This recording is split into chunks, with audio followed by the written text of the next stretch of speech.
நியூஸ்7 நேயர்களுக்கு வணக்கம். இன்றைய செய்தி நிகழ்ச்சிக்கு உங்களை வரவேற்பது சுகிதா. ஆதார் எண், பல்வேறு அரசுடைய திட்டங்கள், கேஸ் மானியங்கள் என்று பலவற்றிற்கு கட்டாயமாக்கப்பட்டு கொண்டிருக்கிறது. பள்ளி குழந்தையை பள்ளியில் சேர்ப்பதில் ஆரம்பித்து, ரயில் டிக்கெட்டுகளில் ஆரம்பித்து பல்வேறு திட்டங்களுக்கும், அதாவது அரசு சார்பான திட்டங்களாக இருக்கட்டும், தனியார் கொண்டு வரக்கூடிய தற்பொழுது ஜியோ மொபைல் போன்ற தனியார் நிறுவனங்களுடைய திட்டங்களுக்கும் ஆதார் கட்டாயமாக்கப்படுகிறது.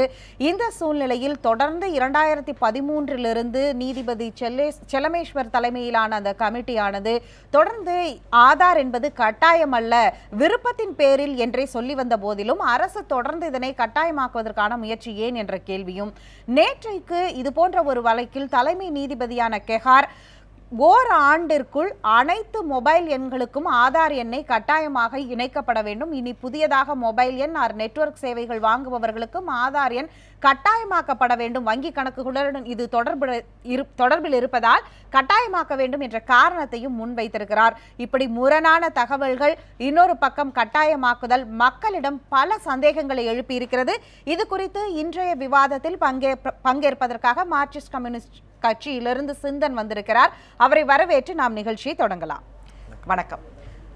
ஆதார் எண் குறித்து வரக்கூடிய இந்த சந்தேகங்கள், சர்ச்சைகளை நீங்க எப்படி பார்க்குறீங்க? முதல்ல இல்லை, சந்தேகங்களுக்கு இடமளித்து தான் அரசு செயல்பட்டுருக்கு இதில்.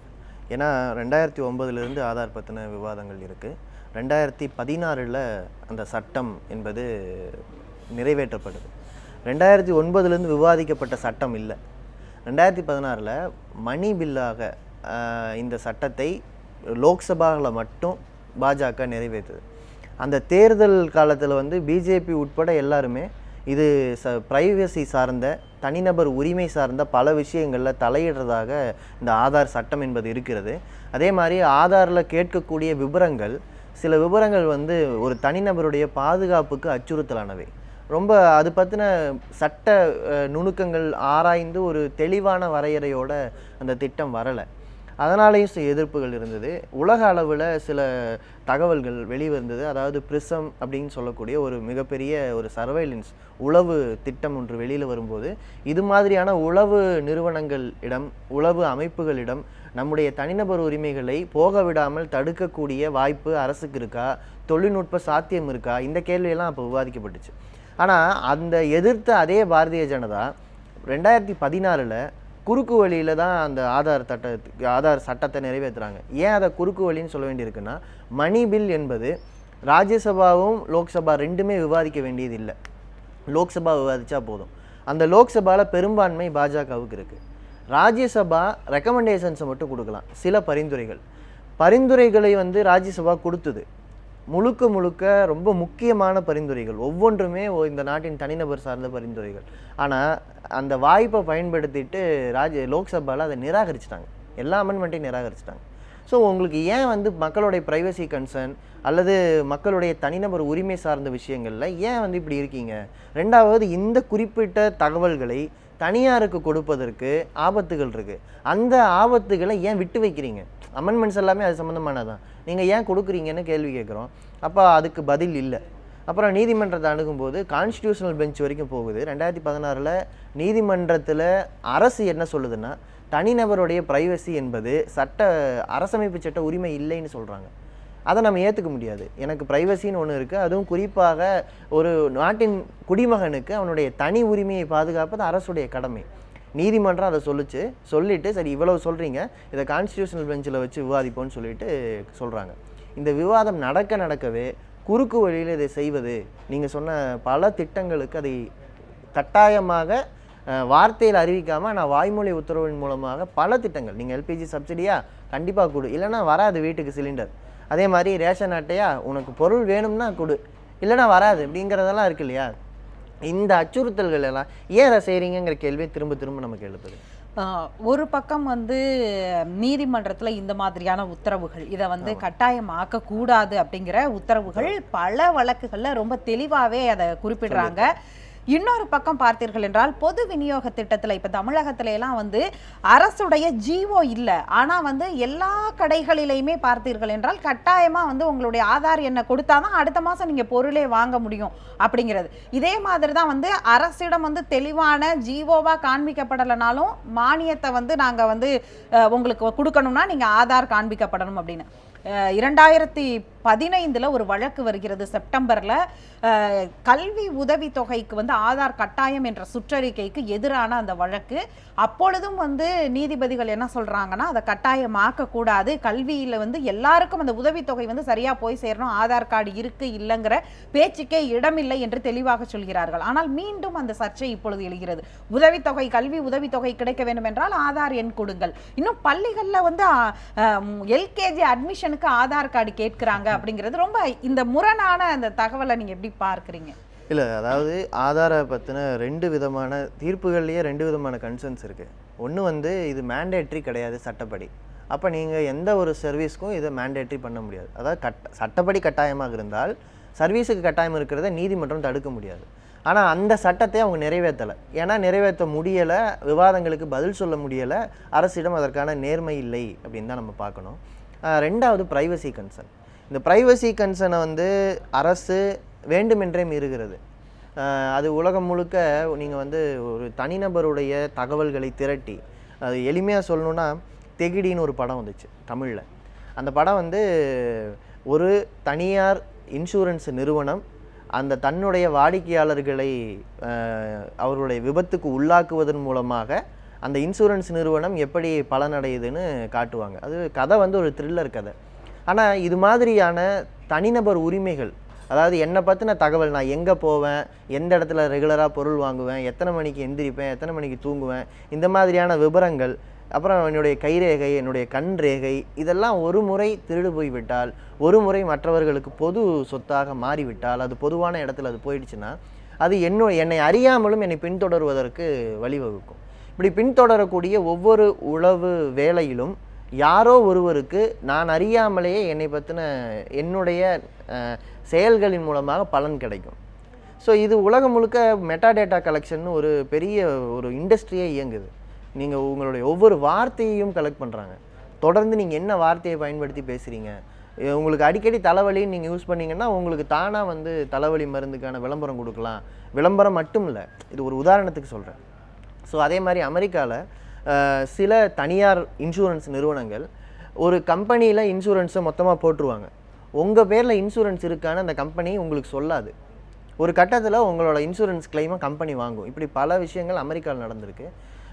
இது இங்கே நடக்கிறதுக்கான எல்லா சாத்தியமும் இருக்குது. இங்கே நீங்கள் அமெரிக்காவில் ஒரு ஃபோன் கம்பெனியை வந்து இங்கே மும்பையில் வச்சு ஒருத்தர் நடத்தி பிபிஓ மூலமாக தகவல் கலெக்ட் பண்ணி அந்த தகவல்களை விற்று 200 கோடிக்கு மேலே சம்பாதிச்சார். ஸோ இதெல்லாம் இருக்குது. அந்த தனிநபருடைய அவர்களுடைய ரொம்ப ரகசியங்களோ அல்லது அவர்களுடைய உரிமை சார்ந்த பாதுகாப்போ என்ன அப்படிங்கிற கேள்வியை தொடர்ந்து நீங்கள் எழுப்பும் பொழுது உங்களுக்கு நினைவிருக்கலாம், 2 மாதத்திற்கு முன்பு இலவசமாக வழங்கப்படுகிற ஜியோ மொபைல் சேவைக்கு எவ்வளவு பெரிய கூட்டம் ஒவ்வொரு கடைகளின் வாசலிலும் நின்றது. அங்கே வந்து ஆதார் எண் கட்டாயமாக கேட்டார்கள், கூட நம்மளுடைய கட்டை விரலுடைய கை ரேகைகள் கேட்கப்படுகிறது.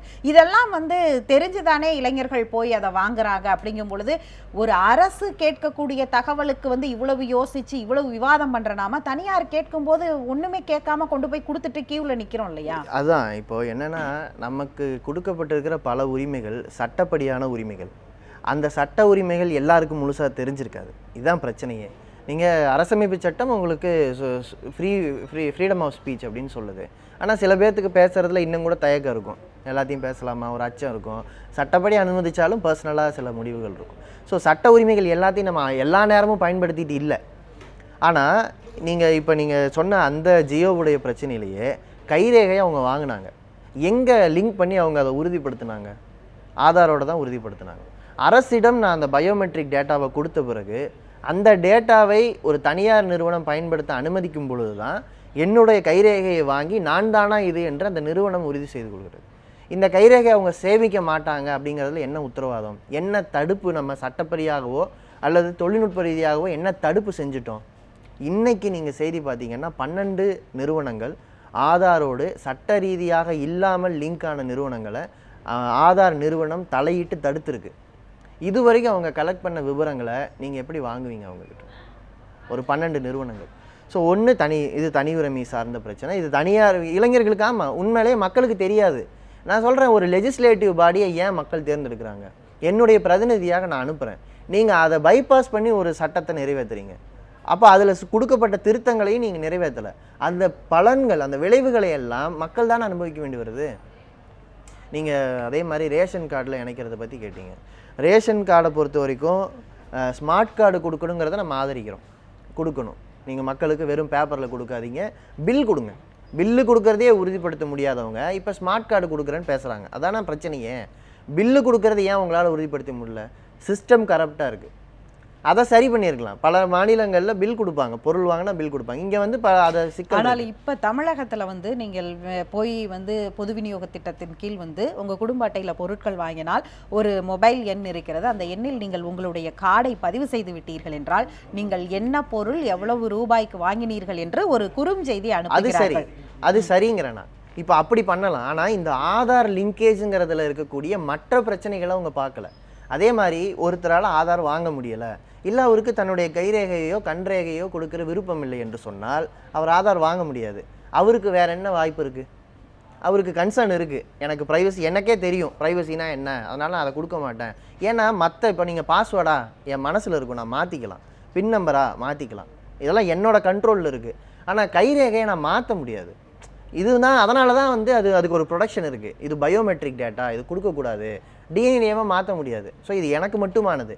அது டூப்ளிசிட்டி ஈஸி. இப்போ நீங்கள் ஒரு இடத்துக்கு நான் போகிறேன், ஒரு ஏடிஎம்குள்ளே போகிறேன், என் முன்னால் ஒரு 2 கேமரா இருக்குது, என் முகத்தை அது ரெக்கார்ட் பண்ணுது, இது ஆட்டோமேட்டடாக பண்ணுது. ஸோ நான் இந்த டேட்டாவெல்லாம் ஒரு இடத்துல கலெக்ட் பண்ண கொடுத்துட்டா அந்த ரெக்கார்ட் பண்ண அந்த விவரங்களில் அவங்க வந்து பியூப்புள்ஸையும் எடுக்கலாம், அவங்க கைரேகை வைக்கிறத கட்டாயம் கூட ஆக்கலாம். ஸோ நான் தொடர்ந்து எந்த இடத்தில் போகிறேன், என்ன வாங்குகிறேன் என்கிற தகவல் ஏன் எல்லாத்தையும் கண்காணிக்கிறீங்க? அது வந்து இப்போ டிமானிட்டைசேஷன் இஷ்யூவில் சிதம்பரம் கேட்டார். நான் வந்து பணம் வச்சுருக்கேன், 100 ரூபா வச்சுருக்கேன், கார்டில் தான் நான் வாங்கணுன்னா நான் உள்ளாட வாங்குறது உட்பட அரசுக்கு போகும். ஏன் அதை நான் சொல்லணும்? எனக்கு சில கன்சர்ன்ஸ் இருக்கும்ல. நான் என்ன மருந்து வாங்குறேங்கிறது என்னோட கன்சர்ன்ஸ் தான். அதை தாண்டி அது மற்றவர்களுக்கு பிரச்சனை ஆகாத வரையிலும், அது மற்றவர்களை பாதிக்காத வரையிலும் அது என்னுடைய தனி உரிமை என்று ஒன்று இருக்கிறது இல்லையா? அதுதானே சுதந்திரம். ஜனநாயகப்படி சட்ட ரீதியான உரிமைகள், தனிநபருடைய பேச்சிலிருந்து கருத்திலிருந்து அவர்களுடைய வாழ்தலுக்கான ஆர்டிகல் 19 உறுதி செய்யக்கூடிய வாழ்தலுக்கான உரிமை வரை இவ்வளவு உரிமைகள் இருந்தாலும் இது போன்ற திட்டங்கள், இதற்கு அரசு சொல்லக்கூடியது என்னவென்றால், ஒரு மொபைல் எண்ணோ அல்லது வந்து ஒரு மொபைலோ வாங்கும் பொழுது அதற்கு வந்து இதனை ஏன் இணைக்கிறோம் என்றால், நேற்று நீதிமன்றம் குறிப்பிடுகிறது. நீதிமன்றத்திலேயே இப்பொழுது 2 பெஞ்சில் 2 முரணான கருத்துக்கள் இப்பொழுது வெளிப்பட்டிருக்கிறது நேற்றைய அந்த வழக்குக்கு பிறகு. ஆதார் எண்ணை வந்து கண்டிப்பாக இணைக்க வேண்டும். ஏன்னா இப்போ எல்லாமே மொபைல் பேங்கிங் இந்த மாதிரியான சேவைகள் இருப்பதனால இதில் இருக்கக்கூடிய, அதாவது ஃப்ராடுகளை கண்டுபிடிக்கிறதுக்கு கண்டிப்பாக ஆதார் எண் தேவைங்கிற அடிப்படையில் தான் நேற்றைக்கு சொல்லி இருக்கிறார்கள்.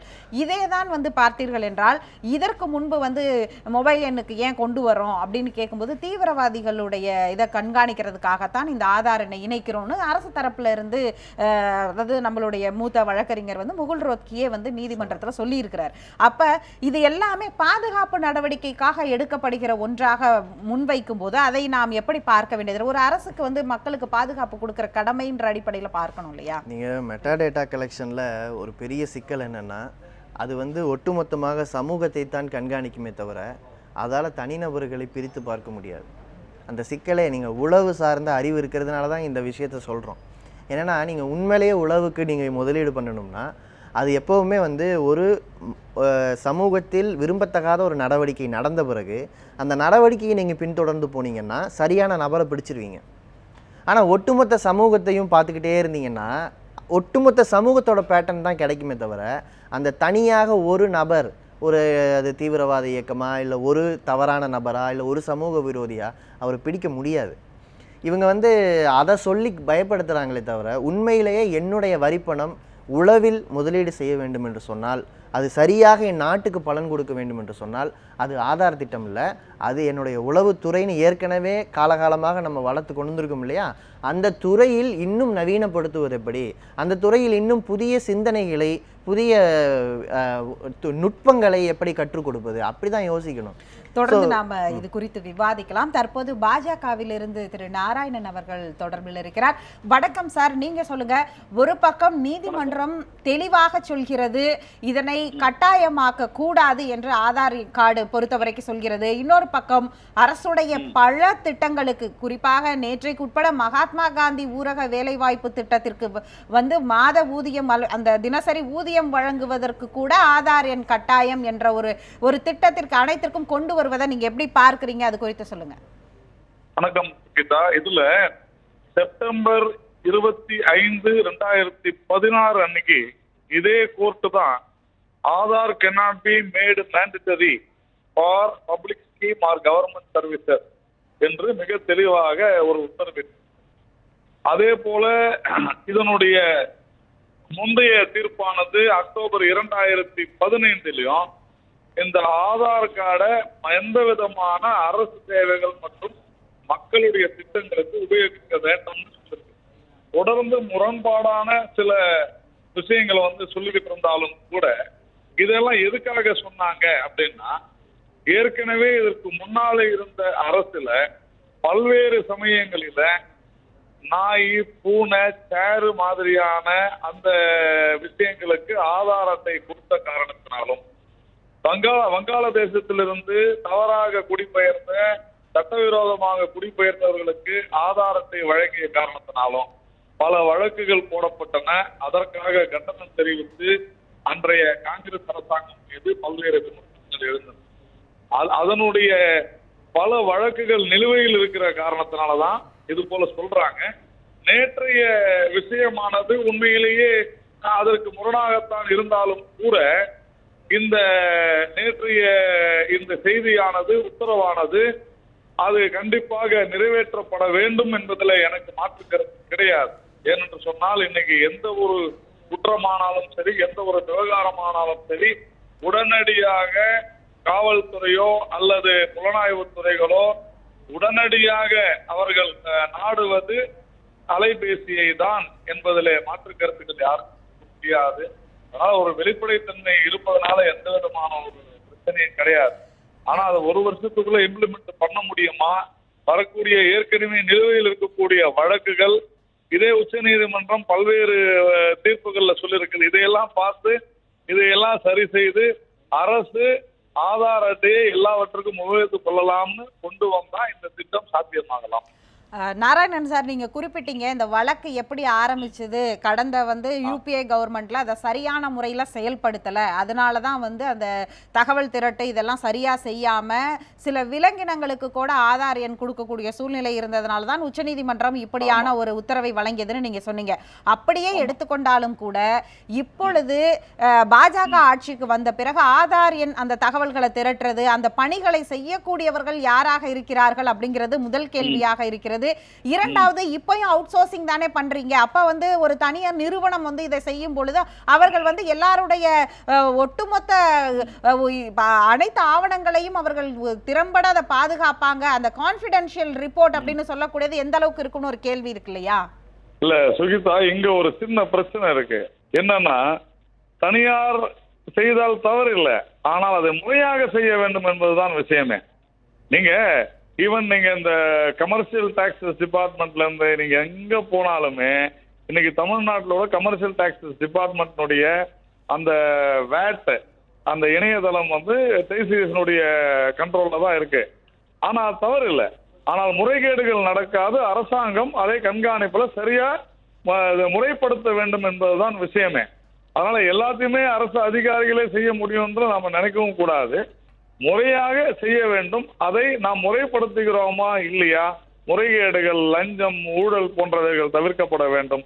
ஏற்கனவே நாய், பூனை, சேரு இதுக்கெல்லாம் ஒரு சின்ன கேள்வி நாராயணன் சார், இப்போ நீங்க இவ்வளோ சொன்னீங்க இல்லையா, அதாவது பிரைவசி மற்ற விஷயங்கள் அரசு கண்காணிக்கணும்னு சொல்லிட்டு, நம்ம அறிமுகப்படுத்தி இருக்கக்கூடிய அந்த மணி பில்லையே உதாரணத்துக்கு பயோமெட்ரிக் டேட்டாவை வந்து தனியார் கையாள முடியாது என்று ஒரு தகவலை வந்து அருண்ஜேட்லி சொன்னார். பட் ஆனால் இப்போ நீங்கள் ஜியோ நிறுவனமோ அல்லது ஏற்கனவே 2013 அமெரிக்காவில் நடந்த மாதிரி ஆப்பிள் நிறுவனமோ ஒரு கைரேகையை அவர்கள் பயன்படுத்திய பிறகு அதை டூப்ளிகேட் பண்ண முடியும் அப்படின்னு நிரூபிச்சிருக்காங்க. ஸோ இப்போது சட்ட ரீதியாக அதை தடுப்பதற்கு வழி இல்லை என்பதை எப்படி சரி செய்ய போகிறீங்க?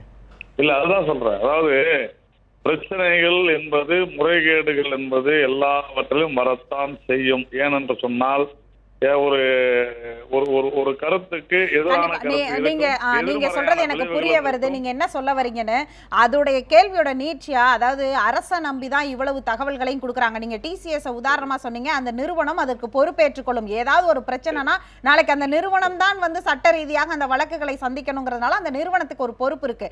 ஆனால் ஆதாரை தகவல் திரட்டக்கூடிய இடத்திலும் அந்த பணியை செய்யக்கூடிய இடத்திலும் இருக்கக்கூடியவர்கள் அப்படியானவர்களா? அந்த பொறுப்பு ஏற்புக்கான வழிவகையெல்லாம் செய்யப்பட்ட முதல் கேள்வி. இரண்டாவதாக அரசை நம்பி கொடுக்கக்கூடிய, இப்ப நான் ஒரு குடும்ப அட்டைக்குனா அரசு நம்பி நான் என்னுடைய தகவல்களை கொடுக்கிறேன், ஒரு மக்கள் தொகை கணக்கெடுக்குன்னா நான் கொடுக்கிறேன். அப்படியான ஒரு தகவலை ஒரு தனியார் நிறுவனம் செல்போன் சேவைக்காக எப்படி பயன்படுத்தலாங்கிறது தான் கேள்வி. இல்ல, மறுபடியும் நான் நீங்க வந்து ஜியோவை பத்தி பேசுறீங்கன்னு நான் நினைக்கிறேன் நானு, இல்லையா? இது வந்து ஒரு உதாரணம்.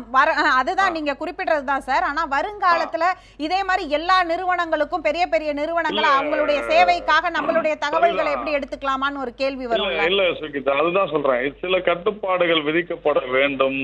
அதே போல முறைகேடுகள் நடக்காத வண்ணம் தடுக்க வேண்டும். ஜியோ விஷயத்துல பல விளக்கங்களை கொடுத்தாச்சு. ஆனாலும் இது எல்லாவற்றையும் தாண்டி உச்சநீதிமன்றம் சொல்வது, இந்த ஒரு சிபிஐ வழக்குல கூட கோவாவில் இந்த தகவலை சிபிஐக்கு கொடுக்க கூடாது, ஒரு கொலை வழக்குல நினைக்கிறேன், கொடுக்க கூடாது அப்படின்னு சொல்லி, அதனாலதான் முன்னுக்கு பின் முரணாக பல்வேறு தீர்ப்புகள் வந்தாலும் கூட இது ஒரு நிலையை எட்ட வேண்டும். அதுதான் சொல்லியிருக்கிறாங்க. உச்சநீதிமன்றம் நேற்று சொல்லியிருக்கிற விஷயம். இதனால்தான் நான் தேதியோடு உங்களுக்கு சொன்னேன், செப்டம்பர் 26 ஏன் சொன்னேன்னா, அன்னைக்கு என்ன சொல்றாங்கன்னா, ஏற்கனவே நிலுவையில் உள்ள பல்வேறு வழக்குகளை ஆராய்ந்து இந்த ஆதார் அட்டை குறித்த பல்வேறு விஷயங்களை இது ஃபுல் ப்ரூஃப் சிஸ்டமா போய் சேருவதற்கு உண்டான வேலையை ஆதார் அட்டை வேண்டாம் என்று உச்சநீதிமன்றம் எங்கேயுமே சொல்லவில்லை. நீங்கள் சொல்வது போன்று இப்பொழுது நீதிமன்றத்திலே ஒரு முரணான, அதாவது ஏற்கனவே பார்த்தீர்கள் என்றால் நீதிபதி செல்லமேஸ்வரார், நாகப்பன் மற்றும் போப்டே அந்த 3 பேர் கொண்ட அமர்வு ஒரு மாதிரியான உத்தரவை ஆதார் கார்டிற்கும், நேற்றைக்கு தலைமை நீதிபதி இன்னொரு உத்தரவையும் கொடுத்திருப்பது ஒரு முரணையும் பல்வேறு கேள்விகளையும் எழுப்புகிறது. நீங்கள் உங்களுடைய தகவல்களை பங்கேற்று பகிர்ந்து கொண்டதற்கு ரொம்ப நன்றி. நாம இங்க உட்கார்ந்து இவ்வளவு பேசினாலும் இந்த மாதிரி பல வழக்குகள் இது மாதிரி வரும்பொழுதெல்லாம் இங்கே உட்காந்து நம்ம பேசியிருக்கோம். ஆனால் கலை யதார்த்தத்தில் பார்க்கும்பொழுது ஒரு ரேஷன் கடையில் உனக்கு வந்து அரிசியோ பருப்போ நீ ஆதார் கார்டை கொடுத்தாதான் கொடுப்பேன் போது எத்தனை பேர் வந்து போய் இல்லை உச்சநீதிமன்றத்தில் இப்படி சொல்லியிருக்காங்க, எனக்கு குடும்ப அட்டை இருக்குது, அந்த அடிப்படையில் நீ எனக்கு கொடுத்து தான் ஆகணும்னு கேட்கறது கிடையாது யாரும். அதே மாதிரி தான் ஒவ்வொரு இடத்துலையும் மக்கள் மீது மறைமுகமாக திணிக்கும் போது அந்த இடத்துல அவங்க செய்ய வேண்டிய இடத்துல அவங்க கட்டாயத்துக்கும் நிர்பந்தத்துக்கும் தள்ளப்படுறாங்கல்ல. அப்போ இந்த விவாதங்களும் உச்சநீதிமன்றங்களுடைய உத்தரவுகளும் என்ன அப்படிங்கிற ஒரு அயற்சியையும் நமக்கு ஏற்படுத்துதுல்ல. அதாவது அரசு தான் இருக்கிறதுலேயே மிக அதிகாரமிக்க அமைப்பு. அரசு நிர்வாகம், அரசு காவல்துறை, சட்டம் இயற்றும் மன்றம், அப்புறம் நீதிமன்றம். இந்த சட்டம் இயற்றும் மன்றம் வந்து ஒரு தவறு செய்திருக்கிறதுன்னு நம்ம பேசுகிறோம். ஆனால் நீதிமன்றம் எப்படி பார்க்கும்னா, ஏற்கனவே இருக்கிற விதிமுறைகளுக்குள்ளே வருதா, புதிதாக ஒரு விதிமுறை உருவாக்குனா அதுபடி தீர்ப்பு சொல்லலாமான்னு தான் பார்க்கும். இந்த மணி பில் வந்ததுக்கு பிறகு அதில் லீகலாக அதையும் சேலஞ்ச் பண்ணுறோம். ஆனால் இப்போதைக்கு அது அமலில் இருக்கிறது. அதனால தான் நீதிமன்றத்துக்குள்ளே ஒரு கன்ஃபியூஷன் வருது. சட்டத்தை அமலாக்கக்கூடிய அதே நிர்வாகம் இந்த ஆதார கட்டாயப்படுத்துறதுலையும் தெளிவாக இருக்காங்க. ஸோ மக்கள் இந்த இடத்துலனா விக்டிம்ஸாக தான் இருக்காங்க, பாதிக்கப்பட்டவங்களாகத்தான் இருக்காங்க. கிட்டத்தட்ட 100 கோடி அட்டைகள் கொடுத்தாச்சு. ஸோ பெரும்பகுதி மக்களுடைய டேட்டா ஏற்கனவே வாங்கியாச்சு. இதில் சீரியஸ் த்ரெட் ஏற்கனவே ஒரு பிரச்சனை வந்தது. அதாவது சிஏஏ உடைய தொடர்புடைய ஒரு நிறுவனம் சில 100 கோடி மக்களுடைய தகவல்களை எடுத்ததாகவும் அதுக்கு பிறகு தலையிட்டு அதை தடுத்ததாகவும் ஒரு தகவல் வந்தது. அப்புறம் அதுவும் இப்போ பெண்டிங்கில் இருக்குது. ஸோ இப்போ சட்டம் இயற்றுகிறவர்கள் மக்களிடம் கொடுக்குற வாக்குறுதிகளையும் விமர்சனங்களையும் அதிகாரத்துக்கு வந்ததுக்கு பிறகு மீறுறாங்க. இதை திரும்பவும் மக்கள்கிட்ட அம்பலப்படுத்தி தேர்தலையும் மற்றதுலையும் தான் பேச முடியுதே தவிர இந்த இடைப்பட்ட காலத்தில் நமக்கு எந்த விதத்திலும் எதிர்ப்பு தெரிவிப்பதற்கான உரிமை இல்லை. இன்னொன்று ஆர்கனைஸ்டாகவும் இல்லை. சில விஷயங்களில் போராடுறோன்னு வைங்களேன், ஆனாலும் கூட நான் வறுமையில் இருக்கேன், எனக்கு ரேஷனை நம்பி தான் என்னுடைய தினசரி வாழ்க்கையே இருக்குன்னு சொன்னால் பரவாயில்ல அப்படின்னு விட்டு கொடுத்துறது இருக்குது. அதே மாதிரி நமக்கு கிடைக்கிற பல இலவச சேவைகளில் நம்முடைய தகவல்கள் திருடப்படுகின்றன, நாம் கண்காணிக்கப்படுகிறோம். இதனுடைய ஆபத்து எப்போ தெரியும்னா, ஒருத்தர் பாதிக்கப்படும் போது தான் தெரியும். அது ஏதாவது ஒரு புள்ளியில் வெடிக்கும்.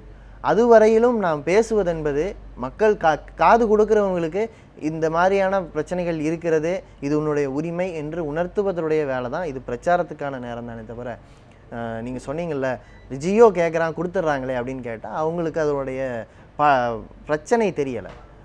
இன்னொன்று, மக்கள் நம்புகிறாங்க நான் நல்லவன் தானே, எனவே நான் கைரேகையை கொடுத்தா எனக்கு என்ன பிரச்சனை வரப்போகுதுன்னு நினைக்கிறாங்க.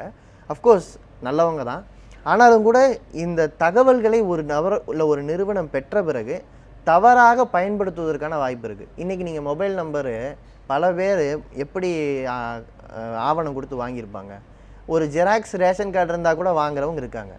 இந்த பிரச்சனை ஆதாரில் இருக்குங்கிறது தான் இப்போ நம்ம சொல்ல வருது. ஸோ உண்மை என்னென்னா, இதை கரெக்டாக சிஸ்டமேட்டிக்காக மாற்ற வேண்டிய இடத்துக்கு தான் நம்ம ப்ரெஷர் கொடுக்கணும். கண்டிப்பாக இது ஒரு நிர்வாகம் சார்ந்த ஒரு பிரச்சனை, கண்காணிப்பு சார்ந்த ஒரு பிரச்சனைக்கு மக்களுடைய தனிப்பட்ட உரிமையை நீங்கள் ஏன் பறிக்க வேண்டும் கேள்வியை நீங்கள் முன்வைக்கிறீங்க. தொடர்ந்து நிகழ்ச்சியில் பங்கேற்று உங்கள் கருத்துக்களை பகிர்ந்து கொண்டதற்கு ரொம்ப நன்றி. மற்றும் ஒரு நிகழ்ச்சியில் சந்திக்கலாம். நன்றி, வணக்கம்.